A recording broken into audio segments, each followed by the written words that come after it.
had what you call a nirvana experience. I call it a glimpse of nirvana. November 14, 2009, I was in a lot of suffering. And I woke up and I had this glimpse of nirvana. The word nirvana itself means to blow out or extinguish. And I had an ego death for at that moment where I was beyond the senses. I was beyond the five senses in a pure state of consciousness beyond the senses. And then there was no identification with self. And as fast as that happened, the egoic flame was blown out, like those magic candles, they turned back on. And I was in a lot of fear. I was scared and I needed help. My friend opened the door sometime during that day, and he asked if I wanted to go to a 12-step meeting.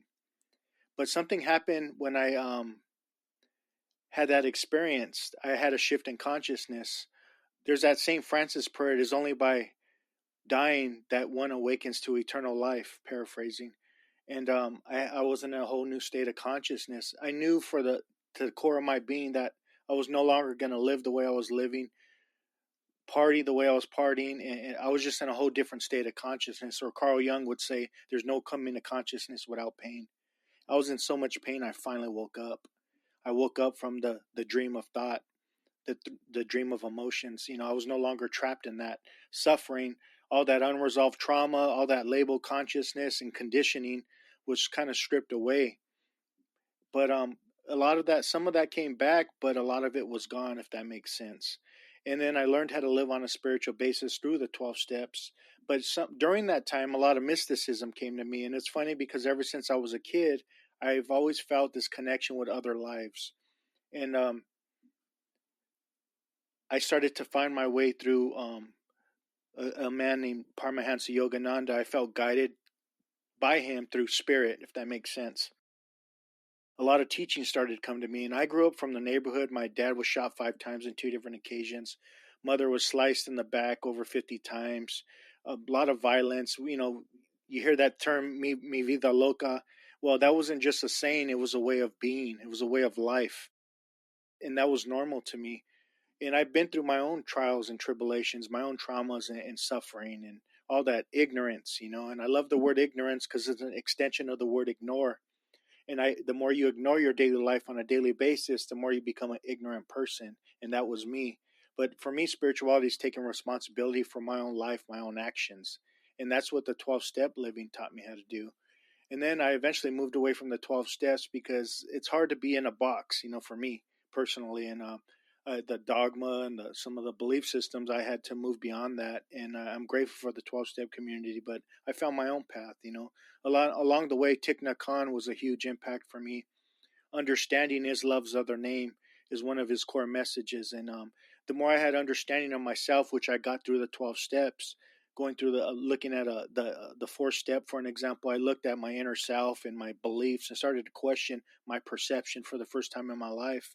And the Buddha says most people suffer from wrong perception as he observed the world, and he was right. I suffered from wrong perception. I got to see how my early childhood experiences affected my brain development, fogged up my window of perception, and it created this trauma that was within me and created these emotional reactions, these imprints, and these patterns, and negative belief in the mind, that inner critic that I'm not good enough.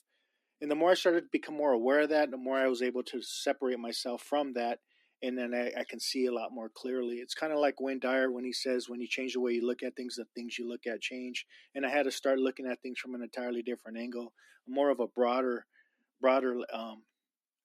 lens, and I started looking more through the lens of the heart versus the elusive ego, and that made a difference for me. So, yeah, a lot of mysticism came, and, I have a lot of family members that are Christian, right? And they talk about going to Bible study, and I always tell them there's not one meaning to scriptures, for an example. There's many meanings depending on the level of your consciousness. I remember recently I was just walking the lake here in Arizona, and there's a lake where I walk my dogs, and I seen a father and a 4-year-old little girl. And they're facing the lake looking at the fish and the ducks, and we're on the trail right behind them. Well, in order to see us, you have to turn around. Well, I seen this little girl just recently. She turned around, and she was in a pure state of consciousness, in a awe, right? And she just seen life in action without any labels, like some, like Eckhart Tolle tries to tell you to do, to look at things without a label, which is hard to do once you have all this mental conditioning, right? And so she looked, and she's just at all pure consciousness. And her dad turns around, and he had a totally different experience. I could see him looking through the lens of his filters. He's a father. He needs to protect. Start judging, all that stuff. And there's a whole different meaning. Like that little girl, to enter the kingdom of heaven, you must be like a little child. And she looked through that little child consciousness, that union with the all. Everything is connected still. It's not, she doesn't live in that conscious separation. And I think that's what my awakening has taught me, is it has brought me to unity consciousness, namaste consciousness. And a lot of the indigenous people knew this early on, whether it's the Zulu nation in Africa or the Maya civilization, for an example. And Lakesh means you are I and I am you, or you are me and I am another you. They lived in that oneness. And I think more and more today, I live more in that oneness state versus oneness truth, versus living in that label consciousness that divided me from you. Between me, you, and God, there's no in between, because I believe we're all source. We're all one. We're all part of that one consciousness that connects us all. We are life, an expression of life. And yeah, it's been a really gift. I shouldn't be here. I've been through a lot of violence. I've been through a lot of gang violence in the '90s. And a lot of my friends were murdered. A lot of my friends are doing life in prison, or they're just spun out on the streets. They're lost souls, or the hungry ghost, as Gabor Mate would, say. But just having a deeper understanding of the human condition really has changed my life. I think that's all about understanding people, understanding ourselves, and like that Greeks will say, know thyself. And I think that's one of the most deepest and most beautiful sayings in humanity, is to know thyself, especially knowing that we're multidimensional. That goes really deep. But yeah, I think the greatest minority in today's world has nothing to do with skin color. It has everything to do with authenticity. And it's harder and harder to be authentic in today's world, because everyone wants to convert you into something. And we live in a world that if you don't think like me or act like me, you're against me, the us against them mentality. And so I don't know. I just try to help people. And I think it's really hard to have a spiritual awakening without wanting to be more helpful, more serviceful for humanity. And but I am grateful for the past, all the traumas, all the experiences I've been through. Without the mud, there is no lotus flower, like Thich Nhat Hanh would say. And I truly believe that today. So I don't know. I'm just really grateful. I'm really grateful for my life, and I'm really grateful for where I'm at today. I really feel rich in my heart, because that wasn't always the case. I was, hurt people, traumatized people, like a tornado roaring their way through the lives of others. And that was me for a very long time. So now I did a lot of work, a lot of inner work, and try to repair the past, the wreckage I've caused. And I just try to be the change I wish to see in the world. And what I wish is love, and more connection with others, and just inner peace. It's been a huge difference maker for me today. So, I used to be a hardcore alcoholic, and I realized the deepest part about being an alcoholic is being a human being. And the deepest part about being a human being is my oneness with the source of life. And then the deepest part about my oneness with source is the ability to love, and experience, and not run from my fears or run from suffering, and just to understand it and grow from it. And everything I go through is for one reason and one reason only: the evolution of consciousness.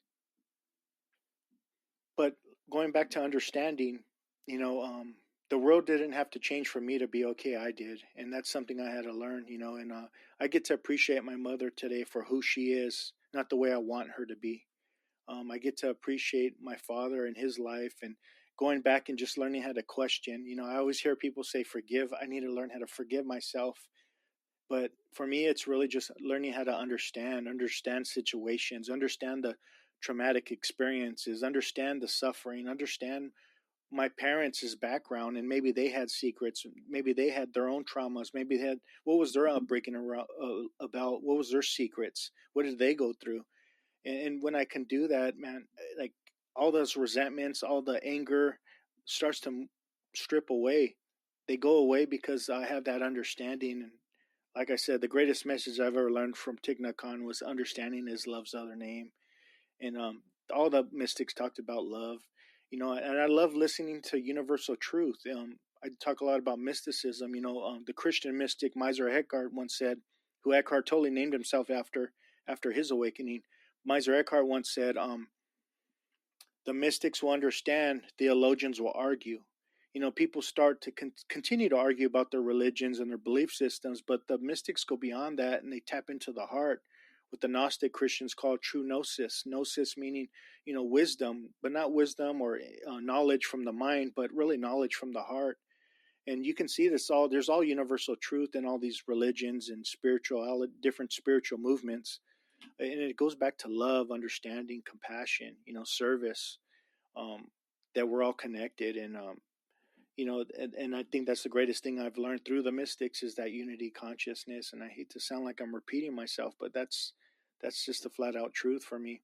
And I've been through a lot. I've been through a lot of gang banging, a lot of suffering, and we just didn't know any better at the time. I remember watching a Tupac movie in Ohio when I was living in Ohio, and after the movie, I had tears coming down my eyes for almost 3.5 hours. Eckhart Tolle talks about the pain body, and I had all this stored energy from my past inside of me still, and 3.5 hours later, I'm still having these tears come down my eye. I ain't sobbing; it's just tears that I can't stop. And I realized like we just didn't know any better growing up. We grew up in our environment and we did the best we could, what we knew, and understanding that and really having that deep awareness healed. I felt healing go on through that understanding and awareness that we just didn't know any better. And I think, yeah, just continuing to try to question my perception, have deeper understanding of my past and my own self, and continuing to be more mindful on a daily basis and really catch myself when I do act like an idiot at times or get angry or pissed off and have these emotional reactions. Just really trying to learn from that. And the more I can learn and understand that stuff and catch it in action, I go from being it to seeing it, change becomes possible. So I think mindfulness, awareness, taking responsibility in my life, questioning my perceptions, along with prayer and meditation, all those kind of things, the spiritual principles that every religion carries, will change someone's life. And it's not about, for me, it's not about like being a cheerleader for a deity up in the sky. It's really about experiencing God within all of us. Ernest Holmes once says, we must find this God in each other, love this God, forgetting all else. What good is it to believe in a God outwardly if we don't understand God inwardly and love God within others as well? We're all connected, even the animals, the cactus or the trees, everything is connected, everything is conscious, and yeah, it's just a beautiful thing. And it feels like the more true I am to myself, the less friends I have today. I think enlightenment could be a lonely road at the same time. People think you're weird. What's wrong with you? You're boring. That's not talked about a lot in the spiritual communities. It's really being alone. I think enlightenment can be a lonely road. You do get crucified in your own way from society because you look at things differently. You look at politics. I'm not getting into politics, but you have to choose a side. Well, what happened to the middle? What if I don't want to be in a side? What if I just care about humanity as a whole? Or religion? They want you to be a certain religion. What about we're all connected, and I can learn from everybody, and that's what I try to do. Ancient history, going to Egypt a couple years ago. Just understanding the I love ancient history. Just understanding the roots of humanity and what we don't know, the mysteries of life. And I just enjoy life today. And, a lot of my friends didn't make it. They didn't make it to 40 years old. So, Yeah, they died young, and I'm just grateful. I'm just grateful for life, and I try to be an example for the next generation, breaking that ancestral and generational trauma that kept the family in a loop. I don't know about anyone else, but I have a family that don't like to talk about things, real things. I come from a gang street family where talking about car shows and who got shot, who's on the streets, all spun out on drugs, or who's in prison. That's normal talk from my family. But to talk about your emotions, to talk about how you feel, it's okay to cry and all that stuff. That I was pushed in for a very long time, and I think that's what caused addiction. I think it's not so when people are addicted, like me, looking at my past. Addiction ain't so much about the substance, but it's I became addicted to the escape of suffering, and that's what addiction did for me. When I took a drink, I got relief, and that relief gave me because the addiction, because I needed to feel okay, and the only way to feel okay is to drink or do other substances or behaviors to get me out of self. And so yeah, once I start to heal my inner wounds, the traumas, then the addiction goes away, at least for me. And yeah, and so yeah, I live in a sober life today. Some people can't comprehend that. I'll go to parties and stuff, and you don't drink, and yeah, I haven't drank since for 16 years now, and almost 16 years. And I just really grateful for that. Breaking the cycles of addiction and alcoholism in my family. And being an example for the next generation. So changing the narrative.